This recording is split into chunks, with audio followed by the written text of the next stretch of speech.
excited to be here today to continue this theme of talking about all the great stuff that's been going on in the last 3 months with Onshape. As I said, my name is Greg Brown. I'm head of the products here at Onshape, and Cody is? I'm the Director of Technical Services here at Onshape. Director of Technical Services, that's right. Okay, so we're the people that get the privilege of talking about all these fantastic new things. So today, in keeping with the last theme, we're going to focus on the last 3 months worth of great stuff. And we're going to get to the demos. That's the fun stuff. We will get to that. But just a couple of words at the beginning here to reiterate, because some of you may be new to this webinar. Onshape really provides a unique approach to delivering product development platform. We work on an agile and 3-week release cadence, which is unique in the fact that we can continually deliver evolutions and revolutions in the product without you having to do anything. All right, you don't have to download anything, you don't have to uninstall, reinstall, update drivers, or anything like that. It's completely unique in the industry for this, and we're really proud to continue to offer it. And it only works because we have this two-way dialogue between you, the community, and ourselves, the people that are actually developing this. You know, we're so proud of that, and we're so strongly driven by this community. And hopefully this webinar is in some ways a little way of giving back. We have many opportunities and avenues for being able to continue this dialogue, but this is something that we thought was something nice. And in fact, the 3-week release cadence is one thing, but in fact, we release a lot more often than that, don't we, Cody? Yeah, very often, very often. And in fact, yeah, I mean, you don't see it either. I mean, that's the beauty of it. But we're often pushing out updates. Sometimes they're bug fixes, and sometimes there are other updates that happen, in between these 3-week releases. Like we released, version 1.145. Tuesday, I guess, and that went out to everybody. Today, we're not going to talk about that. Today, we're actually going to talk about the biggest quarter that we had ever, biggest quarter ever for the product of Onshape, and that was really what happened between December and March this year. I think what you're going to see is a tremendous amount of features, obviously, here today, and it's only possible because of our 3-week cadence, like Greg was mentioning, right? The continuous development. And I've personally seen, to your point earlier, bug fixes in less than 24 hours, which is astonishing when you've come from a traditional kind of installed world. So, I mean, yeah, easy to overlook that and get caught up in all this great stuff, but comparing to where you may have come from, this is certainly the revolution. So the biggest quarter ever, why do we say that? It's because we were really working on two completely, big fronts here. Firstly, in enhancing the breadth of the product. So imagine Onshape is a big swimming pool. We're making the swimming pool much bigger, broader. And that is with the introduction of some major new things like the Render Studio and the Frames capability. So these do new workflows that weren't possible before. But at the same time as that, of those huge things and mega projects, as we would call them, we're increasing the depth of the pool as well. And this is really important and near and dear to our hearts again, especially for our established customers that have been with us for 4, 5, even 6 years. 6 years, maybe 5 years, yeah, 6 years. Customers like that who are really starting to explore all of the possibilities of Onshape and need to keep digging deeper and deeper and deeper. And this runs the gamut of everything you see, whether it's the user experience and the general the usability of the product, or in functional areas such as surfacing and sketching and drawings and parts and assemblies. And I think Cody's got a bunch of stuff that he wants to show you with that. Is that right? Yeah, that's a lot. It's a lot to go through. So it's going to be a very fast-paced webinar. But to your point, I think that for all of those customers out there that are asking for the little things that make a big difference, you'll see a lot of that today. And we're hoping that you take away from this webinar not just 1 or 2 things, but a dozen things that will really improve your workflow. And it all goes back to that two-way dialogue that you mentioned earlier about being responsive to your feedback. Yeah. Okay. So let's, I mean, we will get to the demos. We've got a few descriptive things that we want to get through as well. So let's get into it. First thing I'll start with is Onshape Render Studio. Now, this is something that's been a while in the making here. Simply put, this is a before and after view of what you can be dealing with once you now have a Render Studio at your fingertips. So this is looking at the cam covers on a motorbike engine, standard shaded view in Onshape, and if looking at the same thing in the Render Studio, you get something like this, which is an incredible change, and it really affects the way that you think about the product design. I mean, this is not just for creating pretty pictures to put up on the wall or put up on a website or show stakeholders that you're trying to sell this thing to. You can actually use this to help you design products, to look for reflections that shouldn't be there, to look for the way that different colors work together that was simply not possible on that previous view. So this is what it looks like. You obviously know what it does. Here's another, one of my favorite things, which is directly screenshot taken directly out of Onshape Render Studio. And in here, look, this is pretty incredible. This one I like because it's showing reflections on those lenses, and there's a multiple of those glass lenses stacked up behind each other. So that's why you see the very realistic effect of light bending through here, as well as kind of like a powder coated finish here. There's some rubbery surface over here, and a really nice high resolution. Actually, it's an 8K resolution environment that's around it, that's providing both the backdrop as well as the lighting. So if we swiveled the whole thing around, you'd actually see the sunset sunsetting over the horizon there. So, in a couple of words, Render Studio is not just for creating pretty pictures. It can actually help you accelerate design. You can see these design changes immediately in the same environment where you're actually creating those geometries without the need to jump out to external applications. New product introduction can move faster because you can jump ahead and not waste time creating prototypes, maybe going through photographic studio processes that may have been there before. The other thing is everybody likes to share and collaborate on their ideas as they're in the early stages, going through the detailed design stages as well. So getting buy-in from stakeholders, whether they're customers, investors, or your own internal management, it's much better when you've got these photo-like images. And really the key thing here, and the on-shapiness of it all, is that Render Studio is Onshape's cloud-native service. Runs in the same place and runs in the same way that Onshape does, which means you don't have to have any specific hard to get, you know how hard it is to get high-end GPUs these days? You can't just go down to Best Buy like you used to.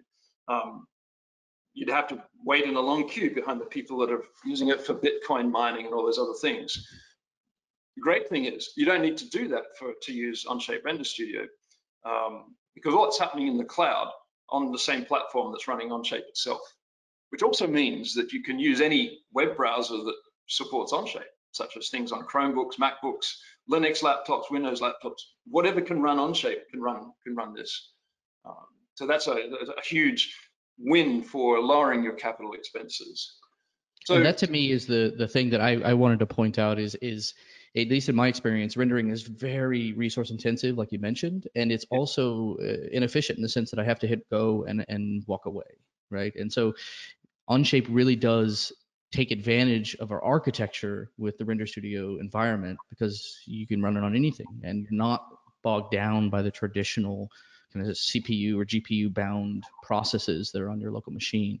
And so that's a huge implications for lots of companies who are spending lots on render machines and also time spent rendering, right? Exactly. So, and one of the benefits is that I don't have this great room heater sitting in front of me anymore. My fans on my laptop actually really don't go on or off. And in fact, talking of demonstrating things, I'm actually going to show you quickly. So this is Onshape Render Studio running, and we're pretty short on time, so I won't do the whole process. But I'm looking at a half created or half set up rendering here of the Ant-Man helmet, which was actually the part design or part studio contest winner that we had for Onshape live recently, and Brian Chan's model here that he's given us permission to use is a fantastic example of many things, including what you can do with Render Studio. So you can see here, I'm just rotating around, and I've got a couple of appearances or materials assigned to areas of the model here, but I'll finish it off and do some interesting things for you. The first off, you can see how fast it is. You know, I'm rotating this, and it's finishing the view almost as fast as you can take your hand off the mouse. If I want a full final render, I could just send that out to another tab in my document and share that with people. But here I'm just just showing you the first view. Now, if I want to add appearances to things, I have a library of appearances, and I can simply drag that onto a part like this. I'm going to drag this and assign to the part, and you'll see here it immediately assigns that. So I'm going to pick a couple of parts this time up the top here and then assign them as well, and see how fast those updates occur. And if I zoom in, you'll see that this is a really interesting material in that it's got imperfections on it. It's got smudges and fingerprints and scratches, and that is actually intentional, of course, because it's those sorts of things that make the realism come to life, so to speak. So see here, I've got an extensive material library, and this one here is called aluminum glossy fingerprints. And down here, I can sort of change the smudginess or the roughness. I can change that to 0 and make it a lot shinier. And that's too shiny because it doesn't look real anymore. All right, so let's add some, add a little bit more or less shininess. It's looking a bit too rough. Well, that's not too bad. But you see, it's very interactive, just like Onshape. The experience of using this is pretty fantastic. I said the material library is very extensive. Here we include the vMaterials 2 on the vMaterials libraries straight from NVIDIA. And by the way, for those that didn't catch the webinar, you can go back and see the webinar that we did on this. We're using NVIDIA iRay as the engine behind all of this. And so the full might and weight and power of NVIDIA's graphics technology is what you see coming to play here. So I've got a couple of really cool paint effects here. And if I drop one of them just onto this eye surface at the front here, just kind of giving it those old school 1990s Oakley sunglass look or something like that. But see, I can, and as I rotate that around, the angle of the rotation will affect the colors that I'm getting, one of these blended flip-flop colors. And again, I can change those settings, maybe change that to a redder type of thing, more in keeping with the Ant-Man theme there. Literally, I could go on all day about this, but I could just show you one more thing, which is to put this into a studio environment. So if I apply that lighting and the background, I can make something a little bit more spectacular or eerie or whatever else you like to think of this. So that's Render Studio. This is just absolutely scratching the surface. Of course, there's a lot more things that Render Studio could do for you. I'll just finish with one more picture here. This is actually a rendering. This may have been the April Fool's render or reel winner. I'm not sure. It probably should have been. And it also provides a good continuity to this next topic, which is Unsafe Frames. Anything else, Cody? Sorry, before we jump off. No, the only thing I would stress is just the real-time interactive. You already mentioned it, but notice how many times you were able to change appearances or the details and instantly see the response of it. And in many systems, you're still batch doing these types of operations. You hit go and you wait. But in Onshape, that's simply not the case. It's real-time, it's interactive, and it's all in the browser. And that, to me, is a huge time saver when you compare to more traditional kind of rendering approaches.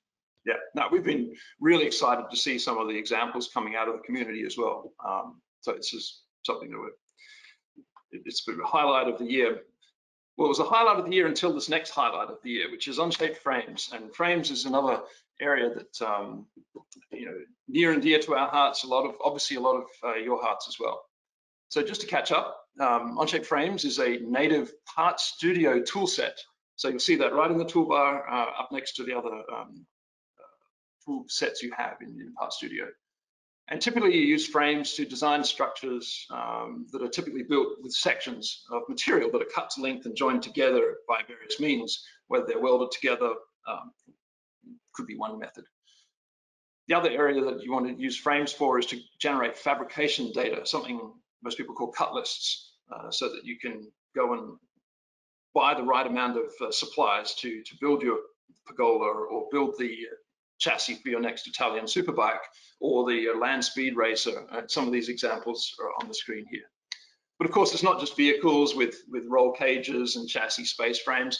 A lot of furniture, workstation designs, and that previous rendered image you saw, which is a work cell design or some materials handling equipment, may make extensive use of frames. And that's why we're happy to offer it as a native toolset inside Onshape now. So, just a couple of things on that. One of the, keeping with the interactive theme, it's all about interactive editing. So, we have the ability just to flip corners, whether they're using butt joints like this or a coped butt joint, to interactively place the section or change the angle of the or the type of the frame connections. Those sorts of things are very, very interactive. I did mention cut lists. We create cut lists as a feature, and then those cut lists can be shown as tables or, as the next one suggests, shown as tables in drawings. So this is a cut list for this subset of this the roll cage chassis that you saw before. We support a bunch of different standards, such as AISC, ISO, ANSI for the various structural steel sections, but also standard sections like tubes and right-hand hollow sections and things like that. If you don't find your favorite standard here supported, it's very, very easy to create your own, and you can refer to it in the frame feature dialog here under the other documents. I'll show you a little bit of that in a second. Another area of real power of the frame feature right now is the frame trimming options. Now, you can do a lot of the trimming directly in that first frame feature, but if you've got some complicated things where the order of trimming is very, very important and something you need to control, you can use a frame trim feature, and I will definitely show you something like that in a second. And that second is right now. I'm going to go and come back here and show you something like this. Now, I'm not going to build this from scratch because, again, I've only got a couple of minutes. But this is a frame of a Formula SAE. Actually, it's from the Terrier Motorsports team at Boston University. And this is their Scarlet frame. Okay, so I built this based off a lot of variables, and I usually start my designs, whether they're frames like this or anything, with variable tables. So here I've got a lot of variables that are controlling those first sketches, which will then control the frames, which will then control the whole assembly here. And sometimes late at night when you're modeling, you come up with variable names which and you can't remember what that actually meant. So one of the new things we did was to add descriptions to all variables, which is a really, really handy way to remember, oh, that is front suspension lower arm with respect to the floor. It's too long a variable name to have ever dealt with before, but now it makes it much easier to deal with. Anyway, that's a little bit beside the point. What I did want to show you is a frame feature. Now, this is the feature dialog for this front connecting frame, like the first shear pane here, the shear panel is going to go on here. So basically what I've done is I've actually picked a face, but I could pick edges, or I even could pick from two vertices in order to create my frame segments.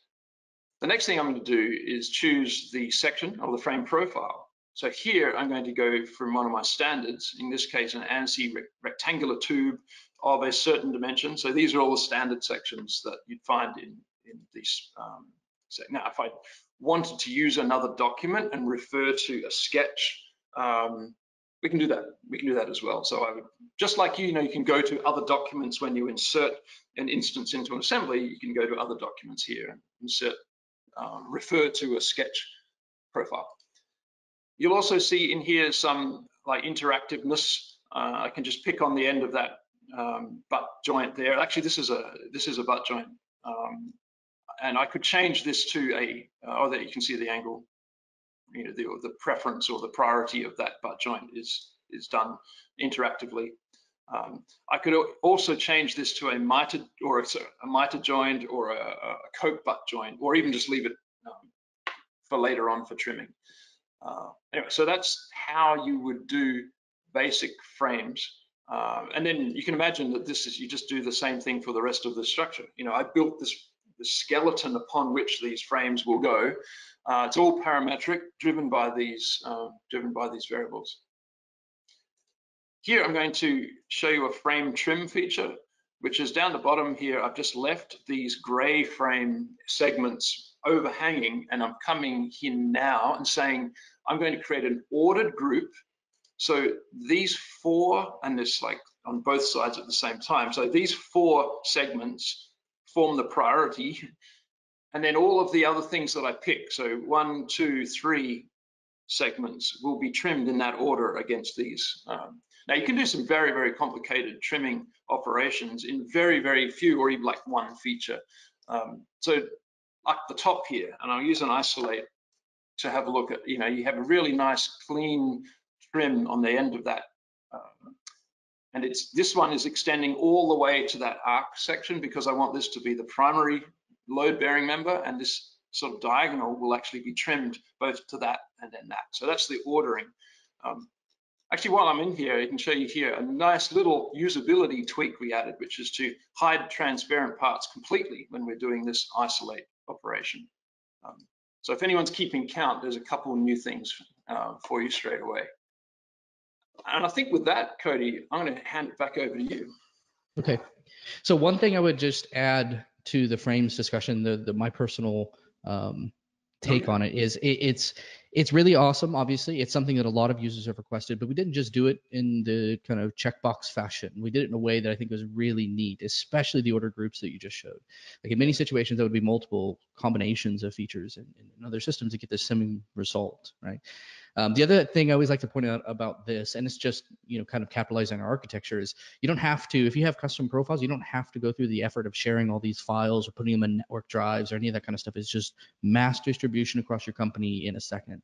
And so you can have this standardized list of profiles and not have to worry about the maintenance or the distribution of that. Yeah. So frames, very cool. And I'm going to go ahead and make myself presenter here. So we could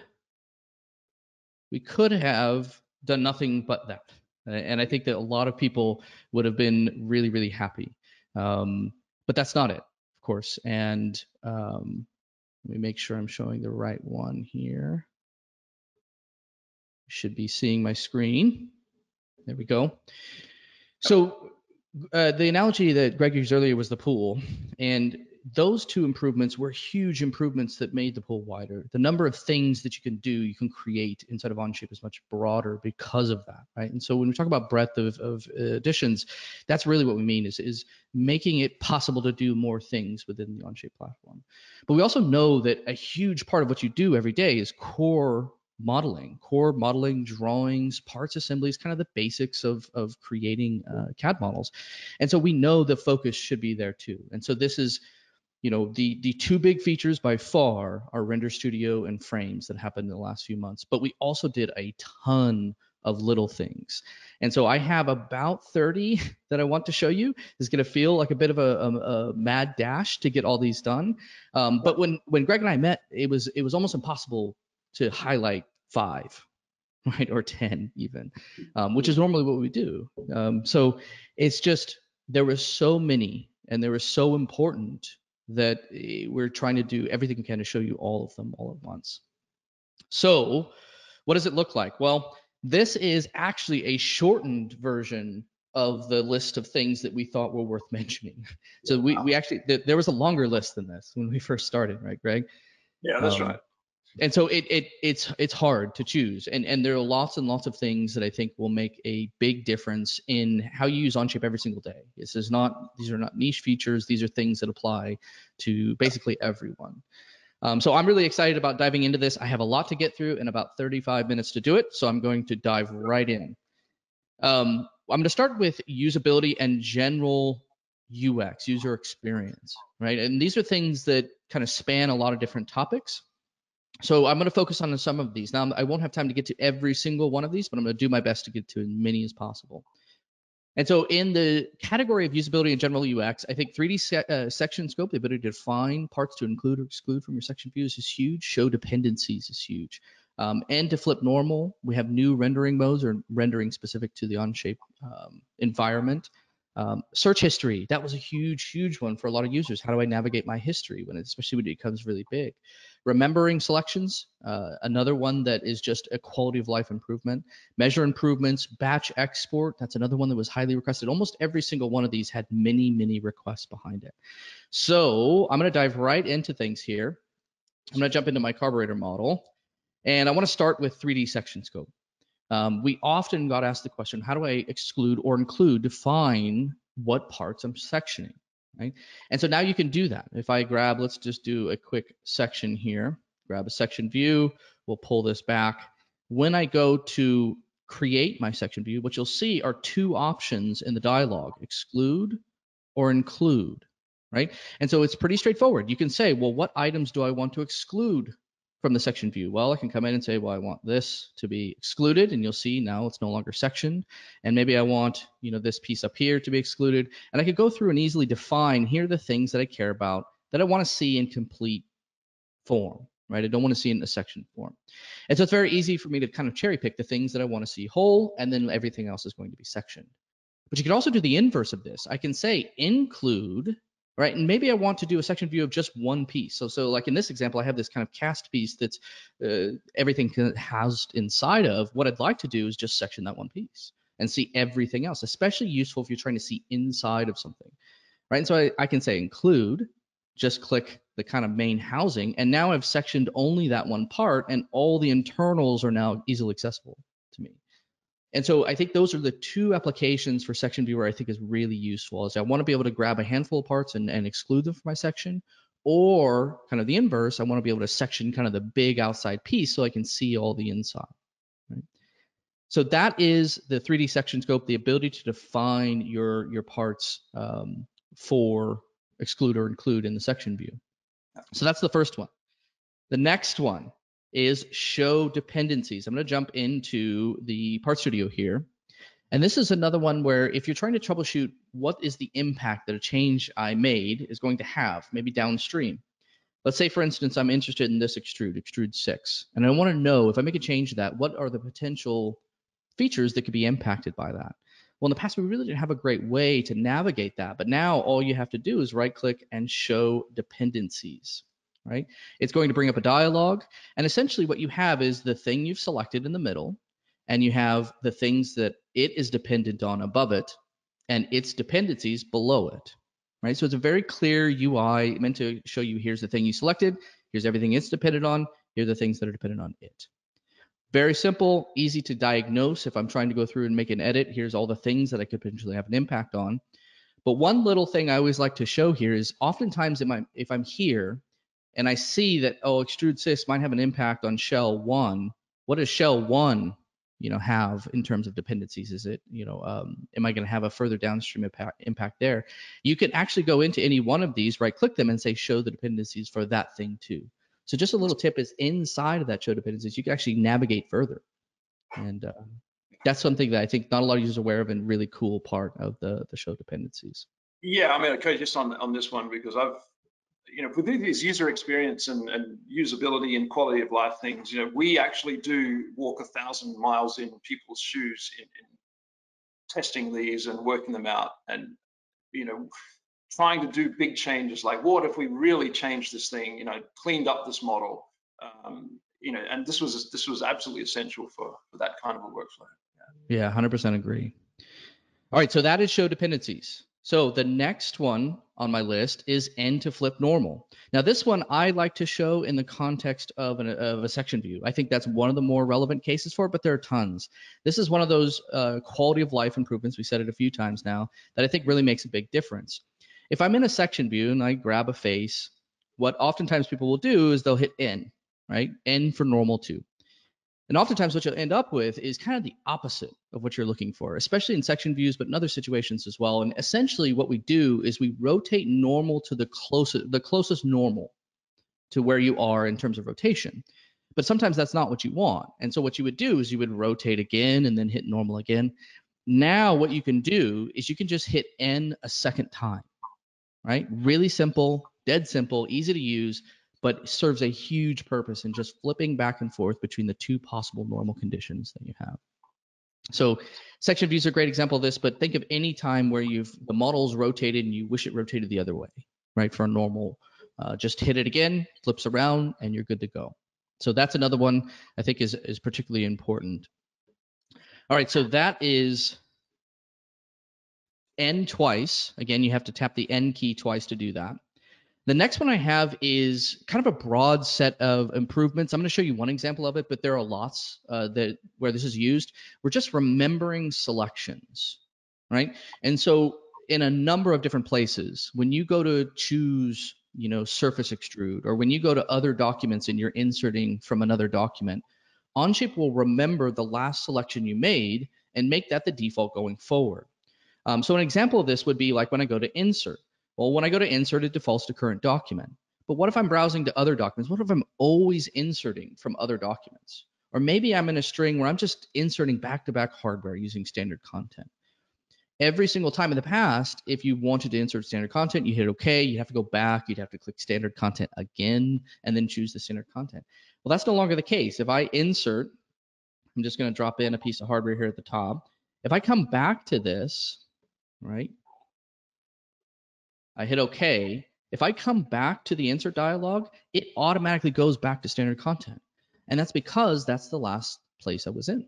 And that also goes for other documents. And it's very common for a lot of users to be working in like a library document that's not in the document they're currently in. And every single time you would have to go to other document, then you'd have to browse to the correct folder. That's where this is really valuable, in my opinion, because if you have 12 levels of nested folders, you'd have to browse to every single one of those folders every single time you wanted to insert something from that. Now Onshape remembers that, and you don't have to navigate every single time. That's just one example. There's probably a dozen that I can think of where we're remembering selections. Another good example is surface versus solid. So an extrude, revolve, sweep, loft. If you choose surface, right, in the past, when you went to click extrude again, you would default to solid.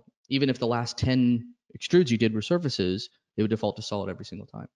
That's no longer the case. So it will remember those selections. There are countless examples I could give you. Curvature visualization, right? The ability to remember past selections for that is another very important one. But there are many, many others. So this is one of those ones that's very small, but it has a huge impact in how I use Onshape every single day. Just quality of life, big time. Big time. Yeah, so that's remember selection. The next one, another highly requested one, is the measure improvements. Just the ability to change the units associated with measure, right? So if I go into my measure here, I just grab an edge, of course it's going to default to the units in the document, but I can change that now in the dropdown, right? And so in the past, you had to do conversion on your own. There was no way to flip units really quickly in just the measure scenario. You could, of course, change the document units, but that's not really what a lot of people wanted. They just wanted, I want to see what this hole diameter is, for instance, in metric, right? And now you can easily do that without having to change document level properties, right? So that's the measure improvements. There are a few others too I like to mention. You can now define for a measure type, I like the max distance, especially if you're trying to understand like what's the maximum distance between two radius edges, for instance. You would get center dimensions, and that was easy to do in the past, but what about the maximum condition? And now you can specify that. You can say, I want max, right? And it will tell you that value. So measure types, new unit options, all small things, but big especially if you're trying to diagnose or troubleshoot or just look at a model and understand how it's put together, what the dimensions are associated with it. I know you're only just getting started here, Cody, but already, the kind of improvements that you've shown here, the time taken on modeling before versus after, it must be a pretty incredible difference. And I think that's the big thing is efficiency, right? Like all the little clicks that you have to do, how do we eliminate that? And trying to be more intuitive about what you're trying to accomplish, right? And that's just adding that layer of depth, right? All right, so my next one, this is one that was highly requested as well, is batch export. So from the tab manager, you can select, let's say 5 assemblies, and you could right click on them and export. And you'll export all 5 all at once. Now this is one good example of that, exporting a whole bunch of assemblies. Maybe you got a whole bunch of parts that you want to export and you're sending to someone to do some other operations to. But I think one other really common example, I think one of the primary motivators in doing this is drawings. It's very common to want to say, okay, I'm done. I need to export all my drawings as PDF or DXF. And in the past, this was one at a time. You'd have to do, tabs at a time. But now I can select 50 tabs if I wanted and say export all of these all in one shot. Huge if you're communicating downstream with almost anything from laser cutting software to PLM software to even just ERP and databases where you're storing PDFs of drawings. Now you don't have to do that one at a time. Right? Now I could just right click. Now it's important to stress you have to select things that are common alike, right? All drawings, all parts, all assemblies. You don't want to do combinations of those. But now you can do that, right? I can select all the drawings in a document, export them all in one shot. Really cool, huge usability improvement. All right, next one, unhide. So this is one that actually a lot of users requested, and it was, again, just going back to efficiency and being able to, kind of guess what you're trying to do. We've always had this ability to mouse over, hit Y, and hide something. You just mouse over a part, hit Y, and it hides it. But then bringing it back was a bit of a challenge. You'd have to go find the part or the assembly in the instance list, and you have to click the eye and hide it or show it. Now you can use Shift Y. So you mouse over something that's hidden, Shift Y, and it automatically brings it back.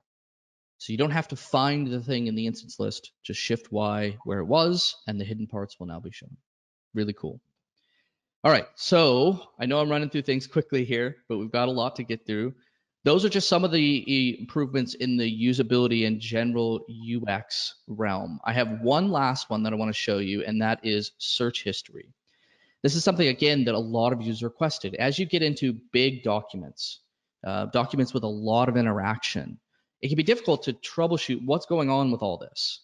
I have 6 different people in this document. I want to know who did this, how many times has something been deleted or restored, or show me all the changes that happened in the last week. We've never really had a great way to filter and search through the history. And as the history gets bigger and bigger, that becomes a bigger and bigger problem. But now you can do that, right? So if I wanted to know, show me all the restore events that have happened, I just search restore, and there's all the restore events that have happened. I can even do something like delete tab. Now, it's important to understand when I type delete tab, it's looking for any event that has either delete or tab in it. However, if you want to be very prescriptive, you can put it in quotes, delete tab, and now I'm looking at only the delete tab events, which is really cool. You can give it a very prescriptive search and find just the things that you're looking for.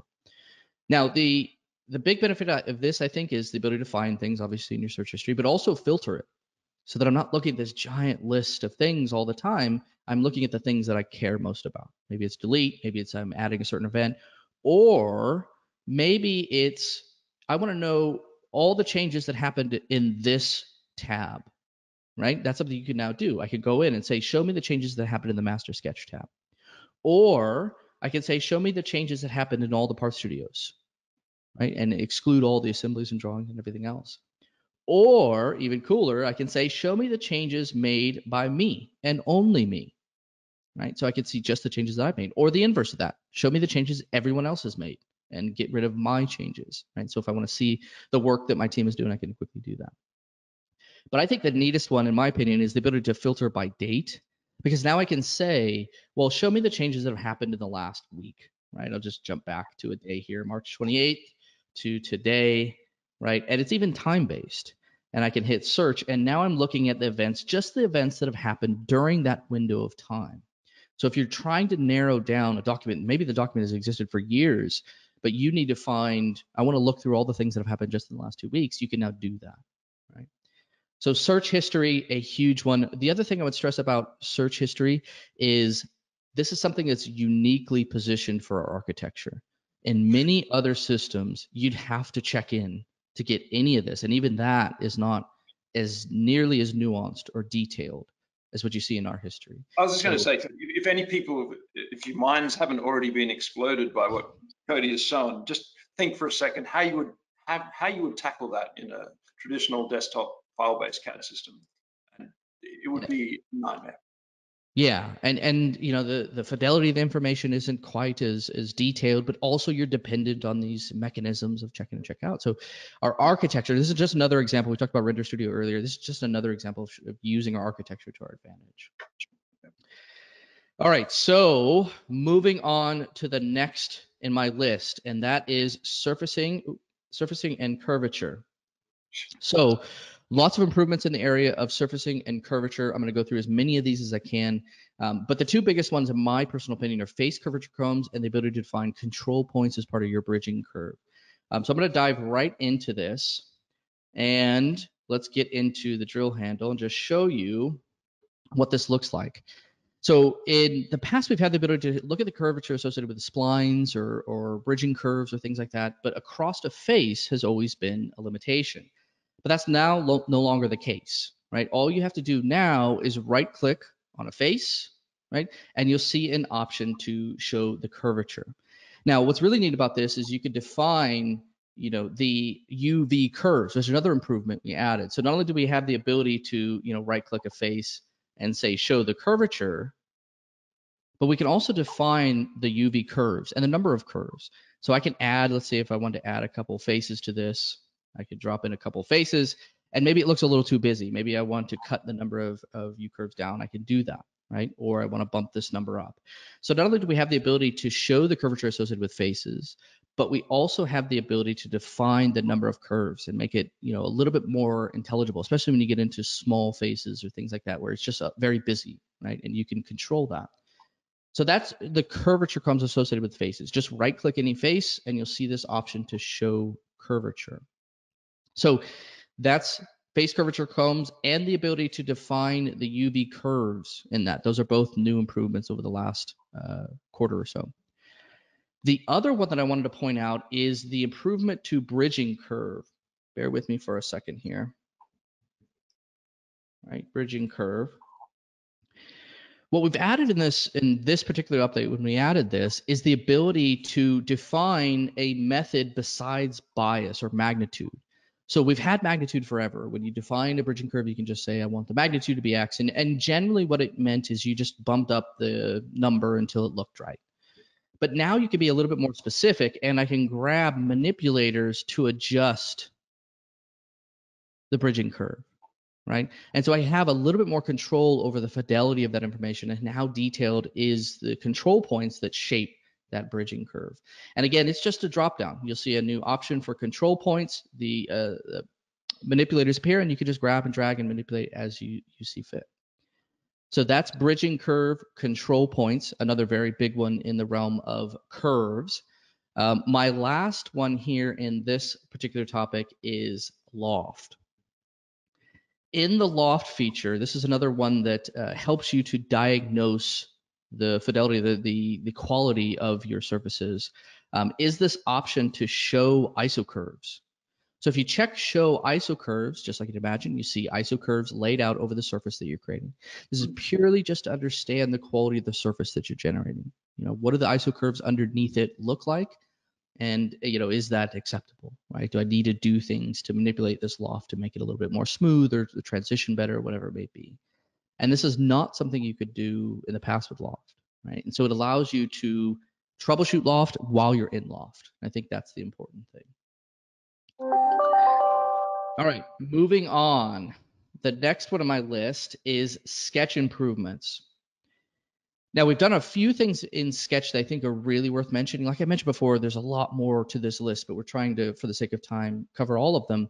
Scale Sketch, in my opinion, is the biggest, because now you can bring in some Sketch from outside, or even just scale what you already have just with a click drag, right? Real easy. In the past, this is not an easy thing to do, but now it's just a part of Transform, right? It works just as well. Now, another one that I know a lot of users will really appreciate is the ability to do an aligned rectangle, right? In the past, our rectangles were either vertical or horizontal. And if you wanted to do a rectangle at an angle, you'd have to, sketch lines, for instance, or create a rectangle and break relationships, which is another technique I saw often.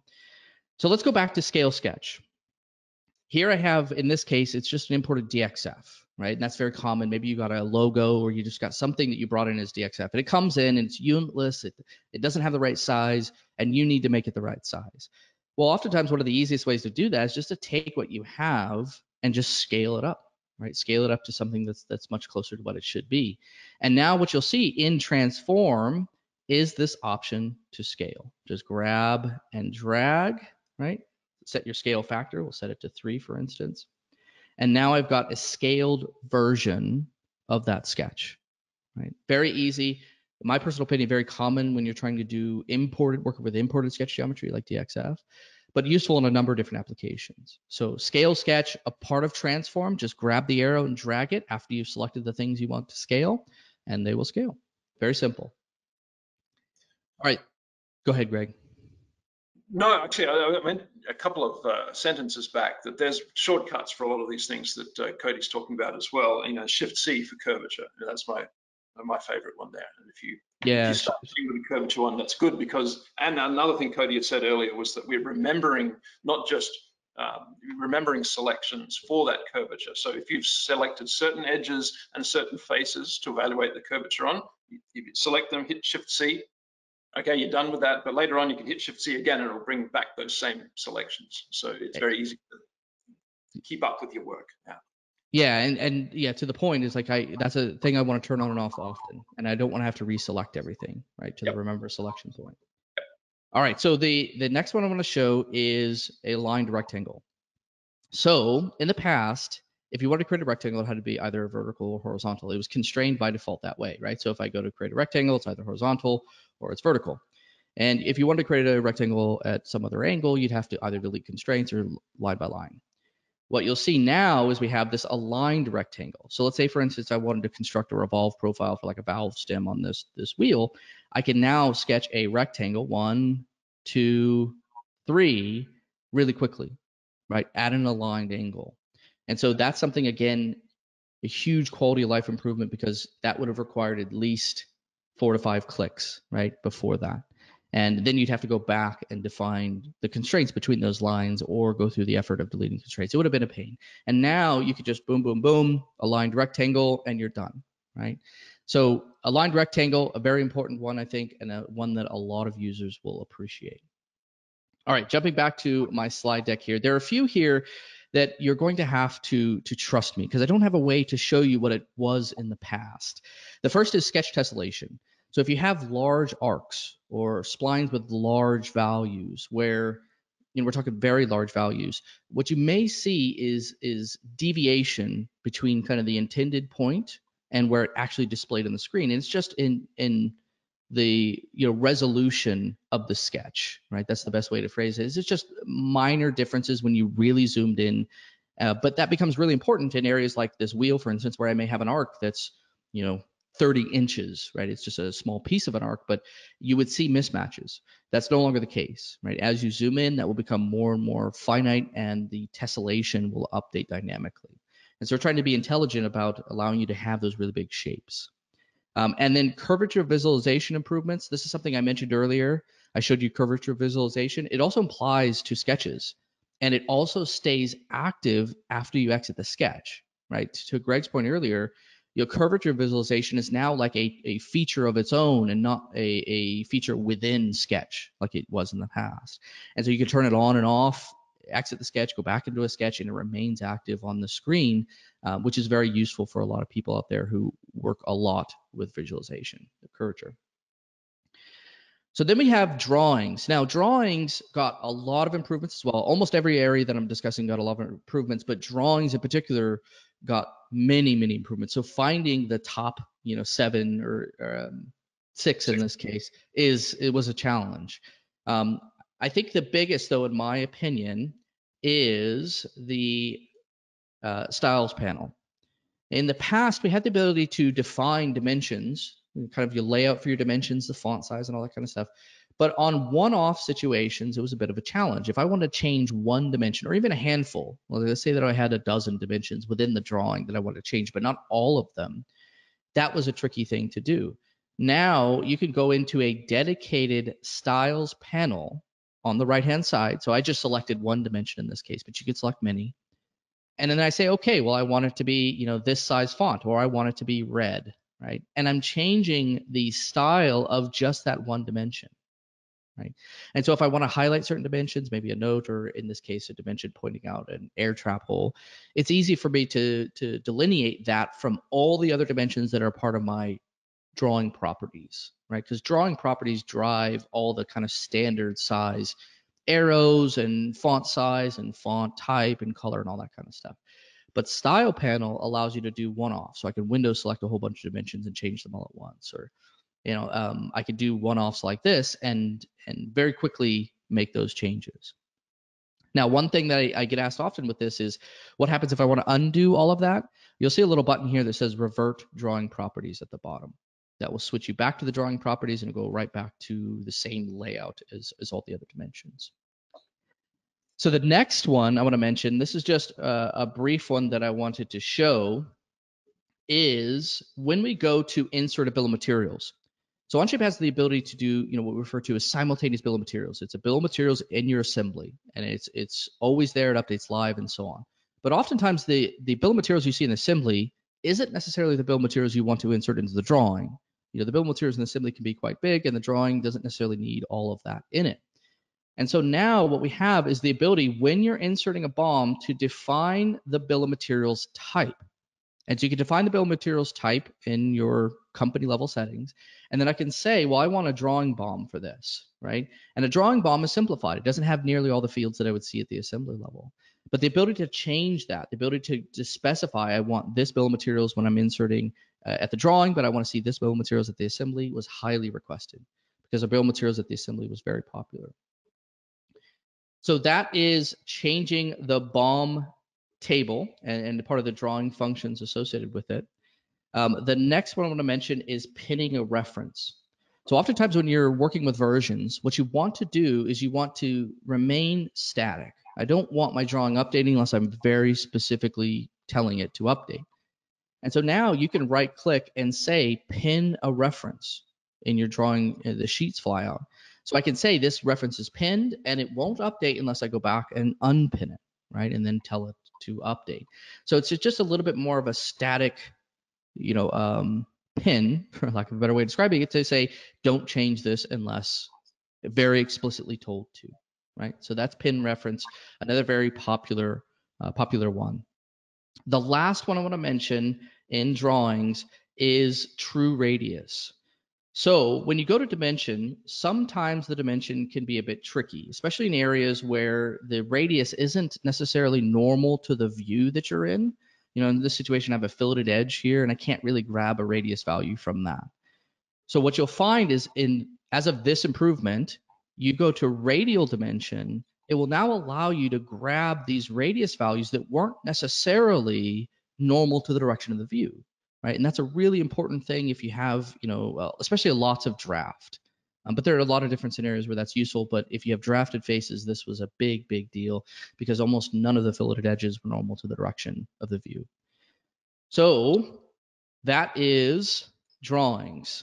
I have just a couple minutes left, really running through things here. But I wanted to mention a few final improvements in the area of Part Studios and assemblies. In my opinion, variable radius and the improvements to variable radius are a huge, huge deal. Variable radius is very common to want to manipulate the edges, and you can now do that. We also have some improvements in split and splitting parts, keep tools and thicken, transparency sliders, lots of really neat stuff to show. But I'm going to jump into an example here. Let's get this up. And what I'd like to do is first show you some of the things we've done with variable radius, and then get into some of those other improvements that I mentioned. So if you do a fillet, let's just grab the fillet feature. Let's say we want a 3mm fillet, and we'll grab an edge. In the past, if you did a variable fillet, you had the edge points that you could define, right? So you could define, okay, all the points where intersections of faces are, I could define a different radius value. Now you have this option to add point on edge. And so I can say, you know, I want to vary along this edge. And you'll notice a little manipulator appear along that edge that you've specified. And what this allows you to do is essentially weight the transition from one radius value to another and manipulate that on the fly. And so you can see as I drag this down, there's real subtle changes where suddenly the transition is very quick here from one radius value to another. But I can grab that and pull it back, right? And change that transition to be a little bit more subtle. And in the past, if you want to do this, it just involved lots of surface features, right? Lots of manually created surfaces to accomplish something similar. And now you have very clean control over what you're showing there, or what you're seeing there in terms of the transition between shapes. So that is variable radius improvements. The split improvements that I want to mention are huge if you do a lot of split feature. In the past, if you wanted to split, you were oftentimes left with two parts after you split. That's the nature of splitting. I split one thing into two. But many times you don't necessarily want to keep both, right? You want to split and get rid of one half or the other. And normally you would have to do this in two different steps. Now you'll see an option here to keep both sides. If you uncheck this, you now have an arrow, and I can flip which side is being kept. This is a huge efficiency improver because in the past, this would require a separate delete part to accomplish the same thing.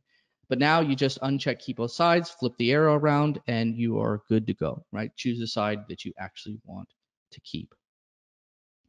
Okay, so one of the last things before we wrap up, I have one more thing, and then I'm going to turn things back over to Greg, is the in-context transparency slider.